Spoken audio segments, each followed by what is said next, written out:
Welcome back to YouTube classes. It's Divya here with class 10 physics. So we have been discussing about the chapter current electricity. We have already learned all the basic terms related to current electricity. Now we are coming to the section B part of your chapter, that is your EMF, terminal voltage and internal resistance of a cell. So this is going to be yet another important topic, EMF, terminal voltage and internal resistance of a cell. Now let us see what these three terms are. First, let us start with EMF. EMF actually stands for electromotive force. EMF stands for electromotive force. Now, unit of EMF is going to be volt itself.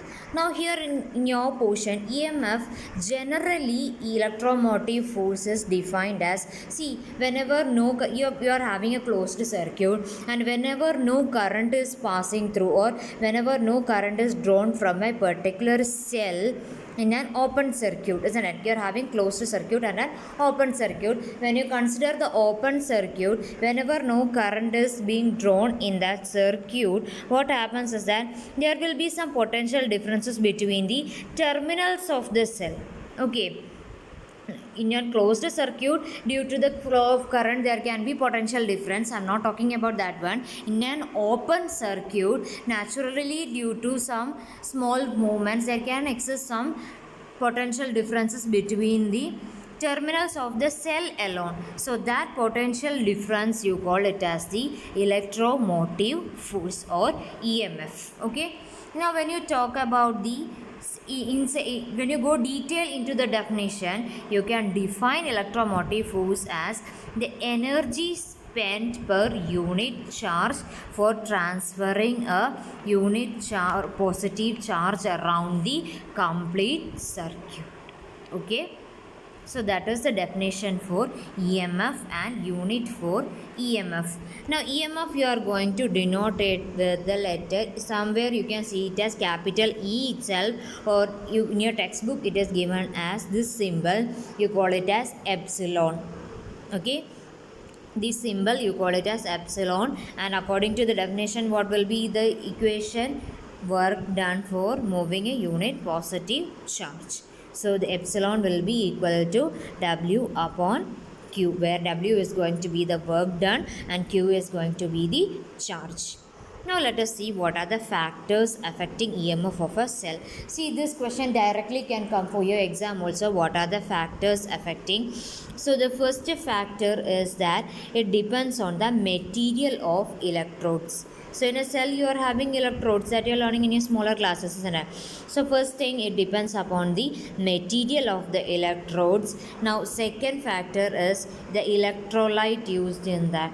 So the liquid you are having inside your cell, you call it as electrolyte, isn't it? So second factor, it depends upon what is the electrolyte used in the particular cell. So these are the main two factors on which the EMF depends on.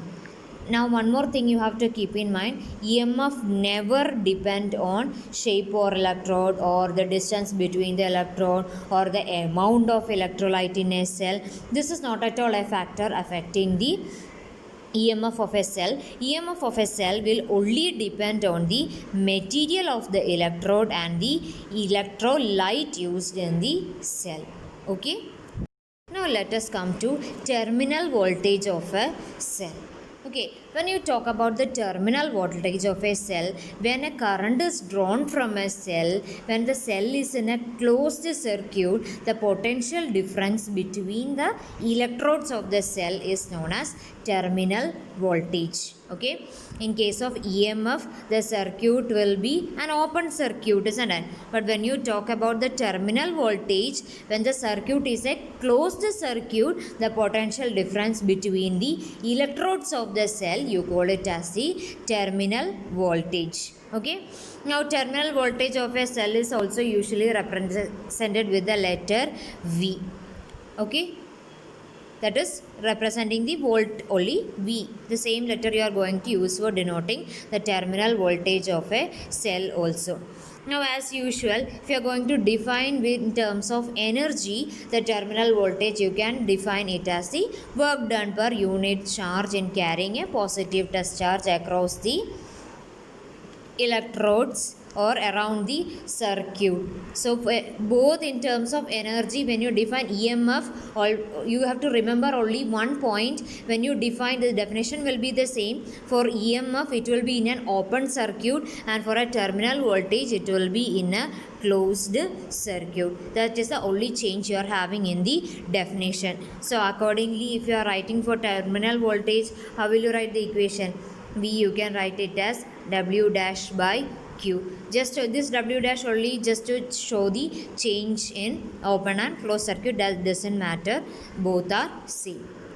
Now, one important relation you have to remember is that relationship between EMF and terminal voltage of a cell. It is given by epsilon will be equal to V plus V, or you can write it as V is equal to epsilon minus V, where you are having, what is epsilon? Epsilon is the EMF, V voltage is the, capital V is the voltage, terminal voltage, and small letter v is the voltage drop.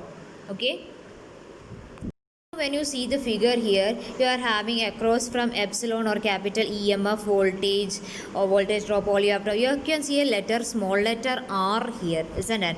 One more small letter R you can see here. Let us see what is that small letter R now.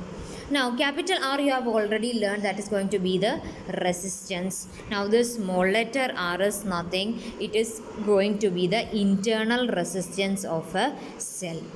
Now, what is this internal resistance? Is that the resistance offered by electrolyte inside a cell to oppose the flow of current. You call it as the internal resistance of the cell. Normal resistance, capital R, it is through the whole circuit. If you are going to connect it to a main supply, the resistance offered for the entire flow of current, that is your capital R resistance. Now, small letter r resistance is going to be the internal resistance, that is within the cell. I told you between the electrodes you are going to have the potential difference or a small amount of current flow, isn't it? So that internal flow of current, if you are having the internal resistance offered for the flow of current along the electrodes, you call it as the internal resistance, small letter r. Now, equation also you are having V is equal to IR, general equation you are having. Here also you are having voltage drop V is equal to I into small letter R, the same equation itself. Okay. Now, with this, if you are having equation, if in your numericals, if you are asked to find out the total resistance, if you are having an internal resistance also, just it will be capital R plus internal resistance R. Accordingly, you are having the equation for I is equal to EMF upon total resistance R plus R. Okay, or you can write from that equation, you can write EMF of a cell is equal to I into R plus R. See, this EMF is nothing other than your voltage itself, isn't it? So, V is equal to IR, you are having the equation in terms of EMF and internal resistance. You are having the same equation with a small change, not much change in this.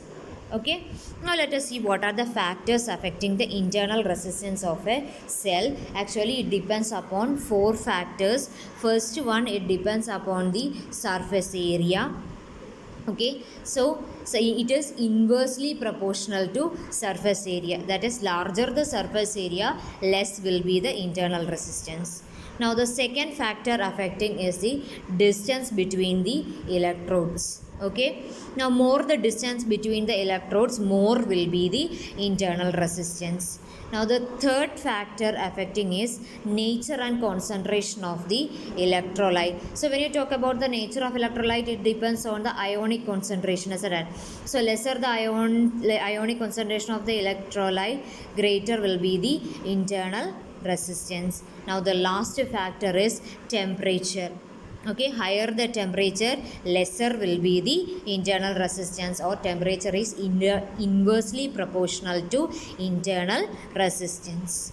Okay, so these are all with your EMF, in terminal voltage and internal resistance. Okay, so with this I'm going to wind up for today's portion. If you have any doubt regarding to this portion, you can put it in the comment box. Now in your textbooks different tables are also given. Go through that and see the equation and try to solve the numericals. If you have any doubt, you can ask me. Okay, now till we see with the next topic in the next video. Bye bye, take care, stay safe. Thank you.